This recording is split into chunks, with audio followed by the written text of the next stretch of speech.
ഈ വാസ്തുവിനെ സയൻറ്റിഫിക് വാസ്തു എന്ന് പറഞ്ഞ് നിർവചിക്കുന്ന ഒരു രീതിയുണ്ട്. പലപ്പോഴും എൻ്റെ അടുത്ത് പലരും ചോദിക്കാറുണ്ട്, നിങ്ങൾ സയൻറ്റിഫിക് വാസ്തു അല്ലേ പറയുന്നത്, നിങ്ങൾ scientific vastu, being an engineer, നിങ്ങൾ സയൻറ്റിഫിക് വാസ്തുവാണ് പലപ്പോഴും പറയുന്നത്, അതുകൊണ്ടാണ് അക്സെപ്റ്റ് ചെയ്യാനായിട്ട് തോന്നുന്നതെന്നെല്ലാം പറയുന്നുണ്ട്. പക്ഷേ ഞാൻ ബേസിക്കലി ഈ സയൻറ്റിഫിക് വാസ്തു എന്ന് പറയുന്ന ഒരു ടേമിന് ഞാൻ എതിരാണ്. വാസ്തുവിനെ വിശ്വാസയോഗ്യമാക്കാൻ വേണ്ടിയിട്ട് സയൻറ്റിഫിക് വാസ്തു എന്ന് പറയേണ്ട ഒരു ആവശ്യം നമുക്കില്ല. കാര്യം അത് ശരിക്കും പറഞ്ഞാൽ ചില ആളുകളുടെ ധാരണയുണ്ട്, സയൻറ്റിഫിക് വാസ്തു എന്ന് പറഞ്ഞാൽ മാത്രമേ അത് വിശ്വസിക്കപ്പെടേണ്ടതുള്ളൂ എന്ന് പറയുന്നിടത്താണ് ഇതിനകത്തൊരു കുഴപ്പമുള്ളത്. കാര്യം സയൻസ് എന്ന് പറയുന്നത് എന്താണ്, എവിഡൻസ് വെച്ചിട്ട് അല്ലെങ്കിൽ റിപ്പീറ്റഡ് എക്സ്പെരിമെൻറ്റ്സ് വെച്ചിട്ടൊക്കെ നമ്മൾ പ്രൂവ് ചെയ്യുകയും അത് ഒരേ തരത്തിലുള്ള റിസൾട്ട് എപ്പോഴും കണ്ടിന്യൂസ് ആയിട്ട് തരികയും ചെയ്യുന്ന കാര്യത്തിനാണ് നമ്മൾ സയൻറ്റിഫിക് കോറിലേഷൻ എന്ന് പറയുന്നത്. അപ്പോൾ ആ ഒരു ആംഗിളിൽ നോക്കിക്കഴിഞ്ഞാൽ വാസ്തുവിന് അങ്ങനെ ഒരു സയൻറ്റിഫിക് എക്സ്പെരിമെൻറ്റോ കാര്യങ്ങളോ ഒരു ബാക്കപ്പ് ഒന്നുമില്ല. പക്ഷേ വാസ്തുവിനുള്ളത് എന്താണ്, വാസ്തുവിനുള്ളത് ശരിക്കും പറഞ്ഞാൽ ഒരു അനുഭവങ്ങളുടെ എക്സ്പീരിയൻസാണ് പലപ്പോഴും ഉള്ളത്. അനുഭവങ്ങളുടെ എക്സ്പീരിയൻസ് എന്ന് പറഞ്ഞാൽ തലമുറകളായി വന്നിട്ടുള്ള ആർക്കിടെക്ചറൽ പ്രാക്ടീസ് അല്ലെങ്കിൽ മനുഷ്യൻ്റെ ജീവിത രീതി എന്ന് ഉദ്ദേശിക്കുന്നത് മനുഷ്യൻ താമസിക്കുന്ന വീടിൻ്റെ രീതികളിലുള്ള മാറ്റങ്ങൾ കൊണ്ട് അവൻ്റെ അനുഭവത്തിലുണ്ടായിട്ടുള്ള കാര്യങ്ങളിലെ വ്യത്യാസങ്ങളെയാണ് പലപ്പോഴും വാസ്തു നോക്കിക്കാണുന്നത്. അതിനൊരുപാട് നാളത്തെ പഠനവും ഗവേഷണവും ഇതിനകത്തുണ്ട്. അപ്പോൾ അതൊരു സയൻസ് എന്ന് പറഞ്ഞ് അതിനെ നമ്മൾ പ്രത്യേകിച്ച് ആക്കിയാൽ മാത്രമേ അത് വിശ്വസിക്കുകയുള്ളൂ എന്ന് പറയുന്നതിനോട് എനിക്ക് അഭിപ്രായമില്ല. അതൊരു ബിലീഫ് സിസ്റ്റമാണ്, അതിലൊരു ഫിലോസഫിക്കൽ സ്ട്രക്ചറുണ്ട്, അതിനൊരു സ്പിരിച്വൽ സ്ട്രക്ചറുണ്ട്, അതിന് സിംബോളിസമുണ്ട്, അതിന് ആർക്കിടെക്ചറുണ്ട്, ഒരുപാട് കാര്യങ്ങൾ നാച്ചുറൽ ഫോഴ്സുകളുമായി നമ്മൾ ഡീൽ ചെയ്യുന്നത്. പ്രത്യേകിച്ച് കാറ്റ്, വെളിച്ചം പോലുള്ള കാര്യങ്ങളെ വീട്ടിലെങ്ങനെ സംയോജിപ്പിക്കണമെന്ന് പറയുന്ന കാര്യങ്ങൾ, അത് ശരിക്കും നമ്മുടെ മോഡേൺ ആർക്കിടെക്ചറിലുള്ള കാര്യങ്ങളെ തന്നെ അന്നത്തെ ലിമിറ്റഡ് സൗകര്യങ്ങൾ കൊണ്ട് എങ്ങനെ എക്സ്പ്ലോർ ചെയ്തിരിക്കുന്നു. നമ്മൾ മനസ്സിലാക്കേണ്ട ഒരു കാര്യം എന്ന് വെച്ച് കഴിഞ്ഞാൽ നമ്മുടെ പഴയ പല സ്ട്രക്ചേഴ്സും വളരെ കാലങ്ങൾ നിലനിന്ന് പോകുന്നുണ്ട്. അത് വാസ്തുശാസ്ത്രത്തിൻ്റെ ഒരു സ്വാധീനമാണ് അതിനകത്തുള്ളത്. പുതിയ സ്ട്രക്ചേഴ്സിനെക്കാളും ഒക്കെ നല്ല രീതിയിൽ പഴയ പ്രത്യേകിച്ച് നമ്മുടെ ക്ഷേത്രങ്ങളൊക്കെ എടുത്ത് നോക്കിക്കഴിഞ്ഞാൽ ഒരുപാട് സ്ട്രക്ചേഴ്സ് ഉണ്ടാക്കിയിരിക്കുന്നത് ഇപ്പോഴും അതുപോലെ തന്നെ നിലനിൽക്കുന്ന ഒരു കാഴ്ച നമുക്ക് കാണാം.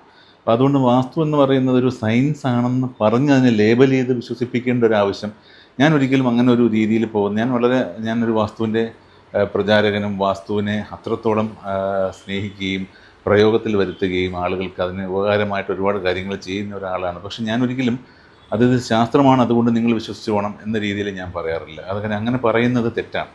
അതിൽ ശാസ്ത്രീയതയുണ്ട്, പല പ്രിൻസിപ്പിൾസിനും ശാസ്ത്രീയതയുണ്ട്. പ്രത്യേകിച്ച് ആർക്കിടെക്ചറിൻ്റെ കാര്യത്തിലേക്ക് വരുമ്പോൾ അതിൽ നല്ല രീതിയിൽ ശാസ്ത്രീയമായിട്ടുള്ള തത്വങ്ങളെ അതിനകത്ത് ഇൻവോൾവ് ചെയ്തിപ്പിച്ചിട്ടുണ്ട്. പക്ഷേ അതൊന്നും കൊണ്ട് നമ്മളതിനെ പൂർണ്ണമായും ഒരു ശാസ്ത്രമാണെന്ന് പറഞ്ഞ് നിർവചിച്ച് അതിനെ നമ്മൾ ചെയ്യേണ്ട ആവശ്യമില്ല. എൻ്റെ അടുത്ത് പലരും ഈ ചോദ്യം ഞാൻ പറയാൻ കാര്യം തന്നെ, പലരും ഇത് ചോദിക്കുന്നുണ്ട്, നിങ്ങൾ സയൻസാണ് പറയുന്നത്. അപ്പോൾ സയൻസാണെന്ന് പറയുമ്പം സയൻസാണെന്ന് പറഞ്ഞാലേ അത് വിശ്വസിക്കുകയുള്ളൂ എന്നുള്ളൊരു കാര്യം കൂടെ വരുന്നുണ്ട്. അങ്ങനൊരു രീതിയല്ല. ഇതിനൊരു പൂർണ്ണമായും വിശ്വാസത്തിൽ അധിഷ്ഠിതമായിട്ടുള്ള ഒരു കാര്യമാണ്. ഈ വിശ്വാസം എന്ന് പറയുന്നത് നമ്മുടെ ലൈഫിൽ പ്രായോഗികമാക്കിയിട്ട് വേണം നമുക്കതിനകത്ത് ഗുണമുണ്ടോ ദോഷമുണ്ടോ എന്നൊക്കെ അറിയാൻ. പലപ്പോഴും ഞാൻ പറയും, വാസ്തുവിനെ നിങ്ങൾ പ്രയോഗിക്കാതെ എങ്ങനെ തിരിച്ചറിയും വാസ്തു ഇങ്ങനെയാണ്, അല്ലെങ്കിൽ പിന്നെ ചിലർക്കൊരു ധാരണയുണ്ട് എല്ലാ പ്രശ്നങ്ങൾക്കും കാരണം വീട്ടിലെ വാസ്തുവാണെന്ന് പറയുന്ന ചില ആൾക്കാരുണ്ട്. അതൊന്നും ശരിയായ കാര്യമല്ല. നമ്മുടെ കാർമിക് മാപ്പിങ്ങിൽ വാസ്തുവിന് ഇൻഫ്ലുവൻസ് ഉണ്ട്. പക്ഷേ ആ കർമ്മ എന്ന് പറയുന്ന കാര്യം അവിടെ തന്നെയുണ്ട്. അപ്പോൾ ഓരോ വ്യക്തികളും ഇപ്പം നമ്മൾ ഹിന്ദുമതത്തിൻ്റെ ശാസ്ത്രത്തിൻ്റെ അടിസ്ഥാനമായിട്ട് പറഞ്ഞാൽ, ഹിന്ദുമതത്തിൻ്റെ ശാസ്ത്രം എന്ന് പറയുമ്പോൾ വീണ്ടും ആ വാക്ക് ഉപയോഗിച്ച് കഴിഞ്ഞാൽ നിങ്ങൾ വീണ്ടും അത് ചോദിക്കും. അങ്ങനെയല്ല.